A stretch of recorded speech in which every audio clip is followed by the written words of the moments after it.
Manna. Momo's behind me. There go Loki and Arya. Mario has decided he doesn't want to join us today. He is currently in the other room. He'll probably open the door at some point and let the kittens out. So I've played the letter before, but I want to play it again. I played it once on stream, made it all the way through to the end. I got one person killed, but because that was on Twitch before I started multi-streaming, that VOD is long fucking gone. And I think there's one clip from it, and it's me singing to Tinjas for subscribing. So, not much is left of that playthrough. So, I figured why not play through again and see if I can not get, I think it was Zach, killed this time. Let's see how I can fuck it up. So, let's start a new game.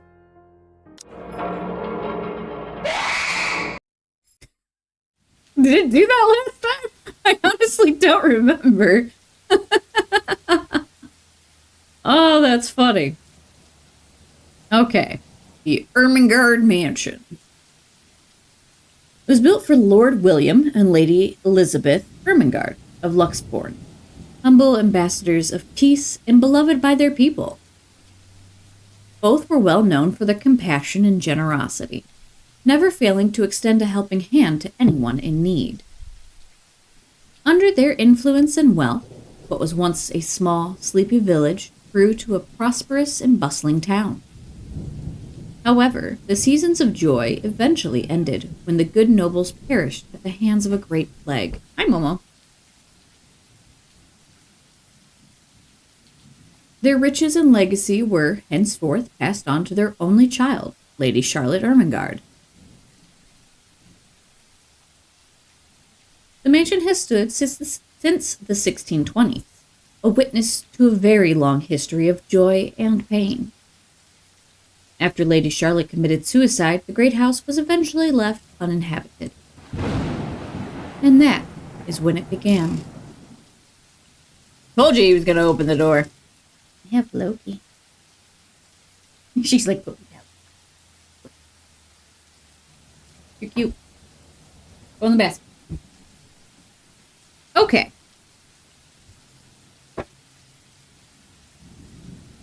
Surrounding villagers spoke of seeing and hearing unearthly things, of cries and howls that filled the nights with hearsay, and of a mysterious woman roaming the hallowed halls aimlessly. I'm doing great. I need more coffee. People who dared enter its walls were simply never heard from again. Even after 400 years, these stories remain, much like the house itself. If the house sat empty for 400 years, I feel like there wouldn't be a whole lot of it left for someone to purchase and move into. Like, they would have had to do extensive renovations to it. Whispers about the once great house, its legend, and its curse still fall upon the villagers' ears. In spite of this, the current owners are convinced that these stories are nothing more than a hoax. With little regard for the truth, they had Briar Realty Corporation place the property back on sale. Like Pandora's box, the secrets that lie inside await to be discovered by brave souls. No matter what happens, take care not to be consumed by the curse. Good luck. Isabella. Sure. Hello? Isabella? Are you there? Where are you? And I'm so sorry. Sorry. No, I'm not. A familiar, jittery voice comes from the other end. Oh, hey, Rose. I'm at St. Goretti High. What's the matter? What do you mean, what's the matter? It's the mansion, silly. I'm here and you're late. Jeez, we're on shift together. You promised. Oh my god, please don't tell me you forgot. You were planning on leaving me to check this place out on my own, weren't you? No. You chickened out! Calm down. You know I take my promises seriously. I'd like to believe that. So hurry up and get here. Goofy cats. This place is huge. A bit too quiet since no one's lived here since, like, forever, but beautiful nonetheless. How much work did you guys have to put into this house? Why are you so surprised? This isn't the first time you've been there. I know. I just wish I could live in a place like this. I would need either an elevator or stay on the first floor. It really takes my breath away. Yeah, well, I wouldn't be so sure about that. Not after the rumors that say it's haunted. Jeez, never mind those rumors. Ghosts aren't real after all. I beg to differ. And even if they are, which they are not, they can't do anything. I beg to differ. I got a knife thrown at me once. It was great. I don't know what I did to piss that one off, but I was making breakfast. And I leaned through the doorway to ask the people I was making breakfast for if they wanted chocolate chips in their pancakes. And I heard a thud and felt it, like, next to my hand because of how I was leaning. And I just kind of leaned back and looked, and I was like, I'm done making breakfast. Somebody else is taking over. Bye! The biggest knife in the kitchen is in the wall next to where my hand was. I'm just like, I'm done. Bye. Someone else can finish making breakfast. Clearly, I'm not allowed in here. Okay, thanks, bye. And that was the most violent experience I've ever had. They're nothing but spirits. You say that, but I beg to differ. You don't know that. They might be listening or watching right now, and they might not be happy with you enough to curse you. No offense, sweetie, but that's a bit of a stretch. Ow, my ankle. Believe it or not, it's better to be careful. That's fair. Right. You know, not every property we sell will end up with a dead body stuffed in a sofa. Did that happen? And I think that mansion is where we'll likely find another one. I can feel it. That happened? That was one time, Isabella. Loosen up. That's not concerning at all. You see, I played this, I think, 2 years ago? So I don't fucking remember shit. Just get here ASAP, please. I'm getting bored being here on my own. Fine, fine. Let me just finish up here. I'll be right there soon. Okay, see you. Bye. She hangs up before I can respond. Rose, still charming as ever. Who was that? I look up from my phone to see Rebecca. Becca, giving me a questioning look. Oh, that? It's just Rose. The one who trained you? You're not gonna read the whole line?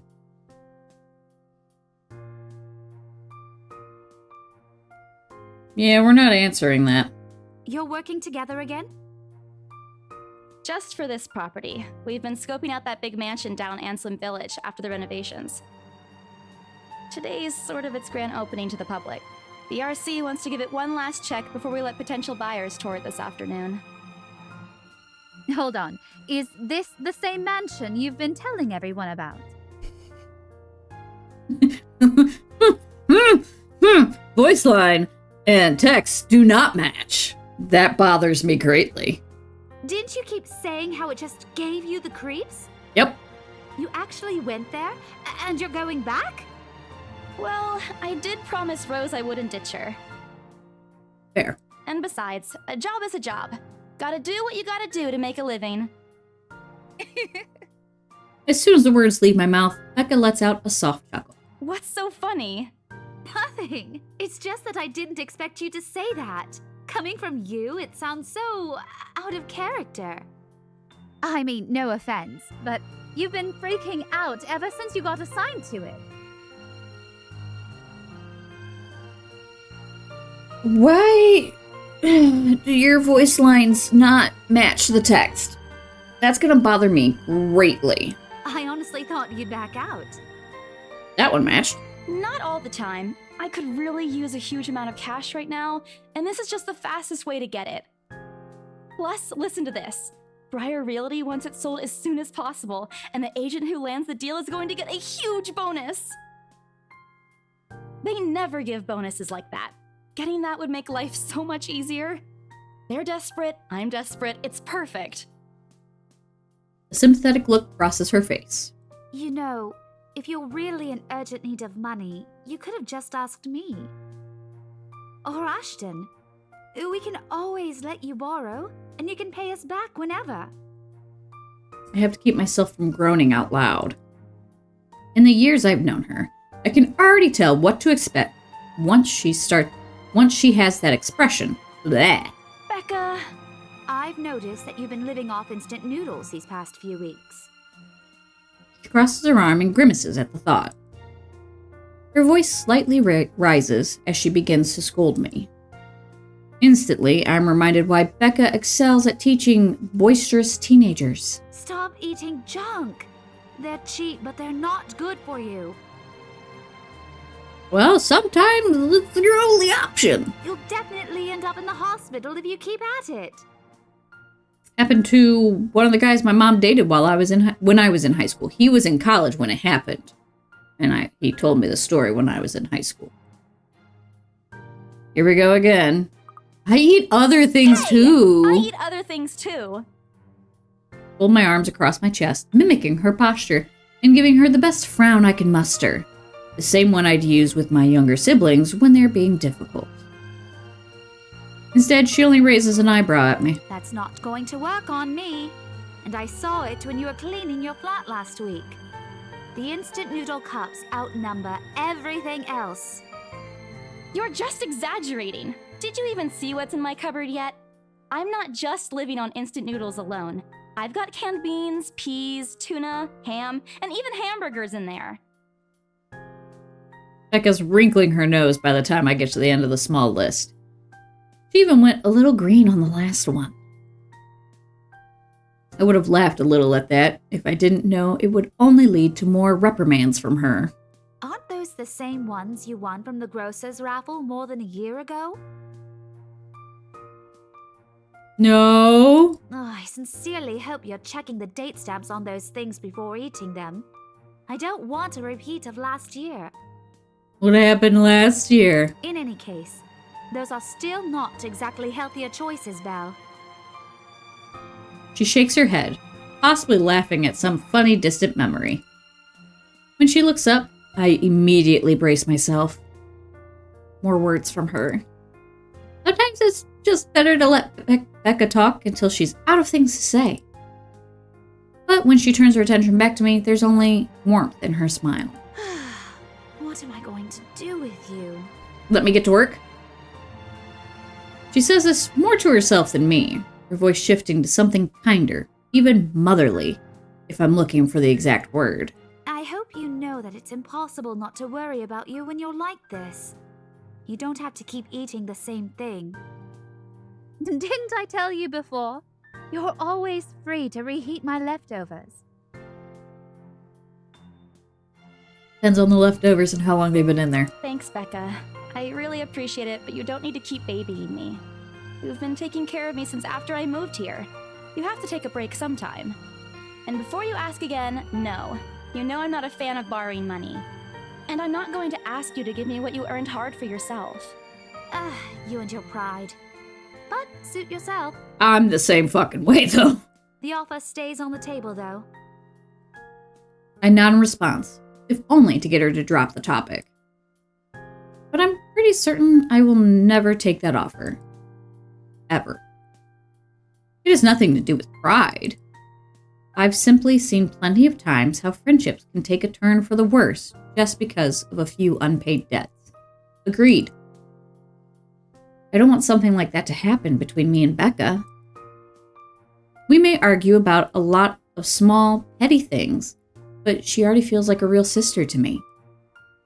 I don't want to lose that friendship over something so trivial. Becca's movements, when she takes a quick glance at something behind me, snaps me out of my thoughts. Well, enough chit-chat. Lunch is ending, and my students will be back any minute. We can catch up later. Good luck with your clients. You better treat us to lunch or something if you get that sale. Right? You bet! With a small smile, she returns to her desk and begins sifting through the pages of a rather thick history book. She's probably working on next week's lesson plan. Or trying, at least.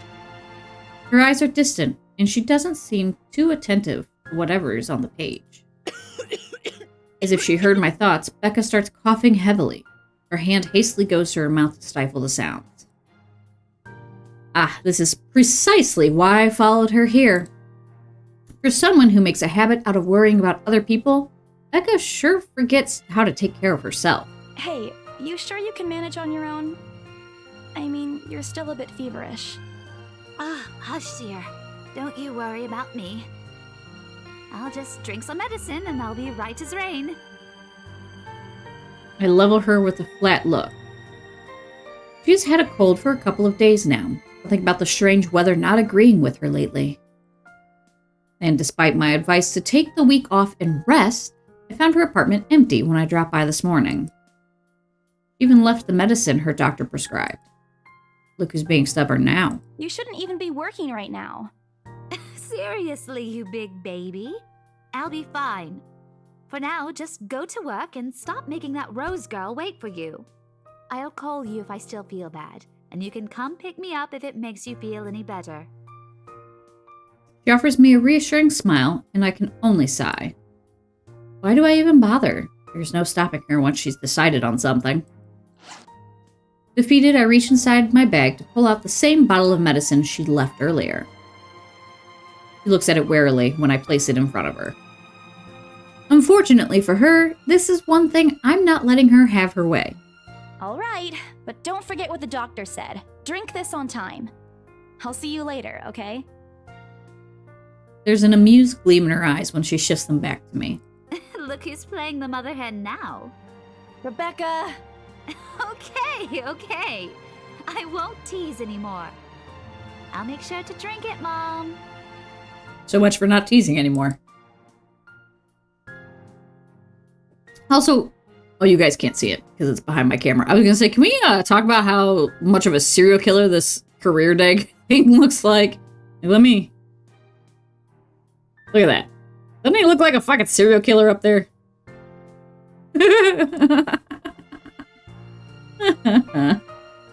Before I can retort, she casts another look at the clock. I take that as a sign to finally end the conversation and my short visit. With a small wave, I leave her alone to her classroom and her thoughts. I hail a passing taxi to take me to the property as soon as I leave the school grounds. The mansion is some ways out of the countryside, but I don't have trouble giving the driver directions. I meant to look at this before I started that.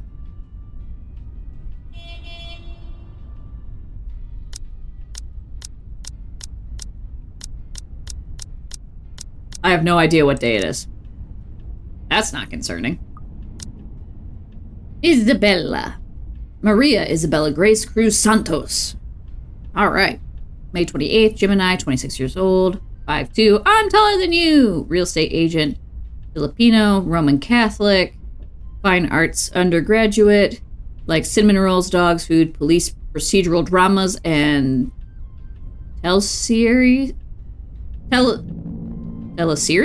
Spelled really weird. Comedies and karaoke. She is the third child among 7, daughter of a laundrywoman and a jeepney driver? What? I don't know what that is. I assume rickshaw came to mind, but I don't think it's anything like that. She went to a public school and was an average student, but took to art easily. This is really hard for me to read, because I'm dyslexic, and it is small and squeezed. Eventually, she pursued a degree in fine arts, as encouraged by her father. However, when the man was diagnosed with a terminal illness, she had to stop studying to make money. It was Isabella's aunt who helped her get work overseas in order to earn more money than any local job could get her. Rose Cooper became her mentor as soon as she started as an agent at BRC. It's been 5 years since she met her neighbor Rebecca. She met Ashton during an unfortunate incident involving her first sale at Devlin Court, and later Zachary through him.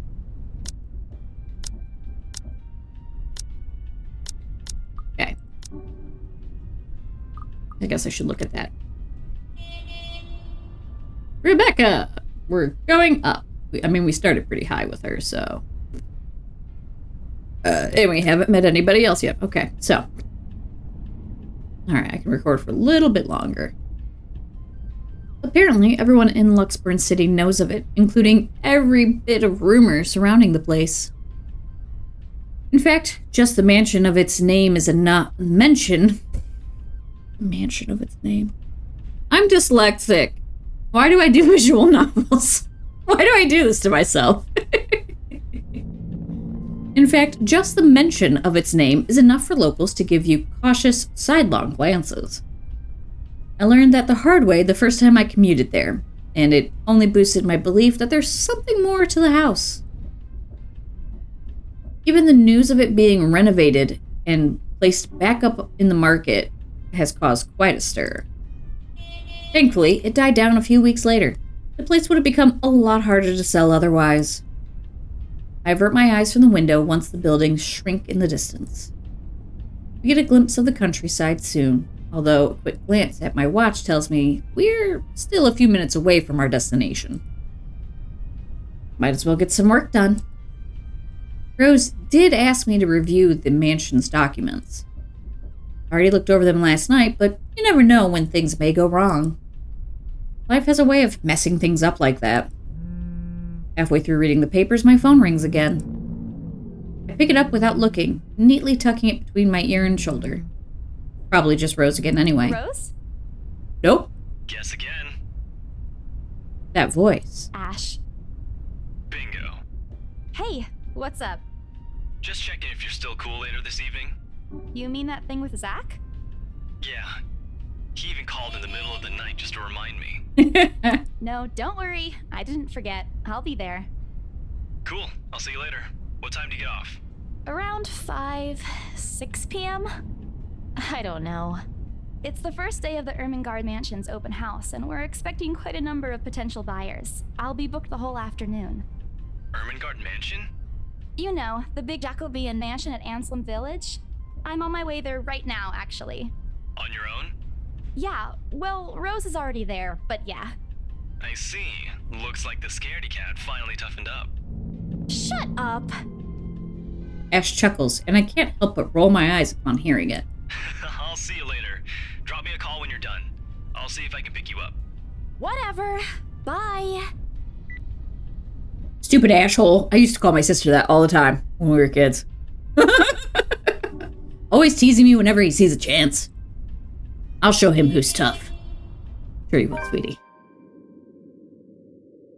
Journal updated. Yay. Timeline. October 21st. Okay.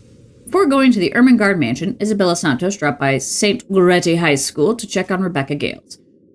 The former reminded the latter to take her flu medicine before leaving. On the way to the mansion, Isabella received a phone call from Ashton Frey, reminding her of Zachary Steele's movie premiere that night. A lot. Okay, Okay, yeah, we're good. It takes a few more minutes until I finally reach the infamous mansion. I have to admit, the entire property does look wonderful from the outside. I mean, it does look pretty good. You guys had to have done renovations. I don't know, I feel like it should be covered in ivy. Just me. Yet despite all of this, it does nothing to hide that something is just wrong. The surrounding area is usually silent, and only the rustling of the leaves can be heard as the occasional breeze passes. While Anselm Village is just a few miles away, everybody keeps their distance on purpose. Perhaps out of fear, the horror of falling under the mansion's curse. Somehow it makes me feel sad. The lack of immediate human presence just makes this place all the more eerie than it has any right to be. If it's uncanny in broad daylight, I can't imagine how this place looks at night. Who planning to go inside that place, Missy? The voice nearly makes me jump out of my skin. Without completely taking my eyes away from the house, I give the driver a confused nod. A beat passes while I wait for him to say more, but his only answer is a non-committal hum. Belatedly, it occurs to me that he must have been waiting for payment. I mentally slap myself for spacing out and promptly hand him the fare with an apologetic look. I expected him to leave as soon as I've paid, but there's a hesitant expression on him, as if something hasn't been said yet. Is there something wrong? Look, Missy, I'm sure you've heard what the people are telling everyone about that place. Nobody likes to be disturbed when they're at peace, and I'm pretty sure whatever they say is in that house doesn't want to either. Whatever's in the house is not at peace, let me fucking tell you. I admit they did a good job fixing it up, but there must have been a reason why even distant relatives of the family who used to own the house never lived in there despite inheriting it. No wonder they wanted to get rid of it. That makes sense. But maybe they just didn't like it? You never know. Also true. He drives off after, but what he said has left a foreboding feeling in my gut. I breathe out a heavy sigh as I approach the house. After hearing enough of the rumors, I should have expected the conversation to take that turn. But I'm already here. Backing out is completely out of the question. Not like I have a choice anyway. If I want to get that bonus and commission, one way or another, I've got to sell this property. The door's ajar when I get to it, however, while my own copy of the keys dangle uselessly in my hand. Rose must have left it open when she arrived. That's weird. We may be the only people here this early, but I've never known her as someone careless. Alright, I am going to call it here. Look at all those saves.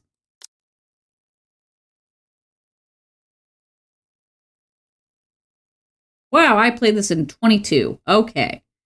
That was a long time ago. We're just going to use the second page for this one. All right. Look, I set something up. I don't know how well that transitioned, because I can't see my transition thing right now. So yeah, when we come back, we're going to continue on our adventure of Ermengarde Mansion. I love calling it Ermengarde. It's Ermengarde. Anywho, I'm tired. I did not sleep well last night, but I'm looking forward to playing this again. I remember bits and pieces. I remembered that Isabel's dad was sick and that she was sending money home to help pay for his treatment. Excuse me. I remember a few things. I don't want to give away spoilers. So, I remember some, and when I get to points to make decisions, hopefully I will remember decisions I've made in the past. We'll see if that happens. Until then, I will see you guys later, and remember to do something nice for a stranger today. You just might save a life.